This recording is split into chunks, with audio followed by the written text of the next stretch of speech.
À la recherche de la rentabilité collée à celle de la crise financière que traverse le pays, la société de téléphonie mobile MTN Congo a déconnecté de son réseau une trentaine de localités tant du nord du pays que du sud.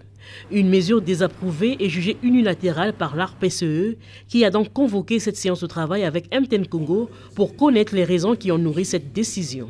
MTN Congo nous a expliqué que la société perdait beaucoup d'argent, etc. Le conseil d'administration du groupe leur a ordonné de mettre en place des mesures pour délocaliser les sites qui étaient, entre guillemets, pour eux non rentables et pour les réaffecter sur des régions, des villes beaucoup plus denses.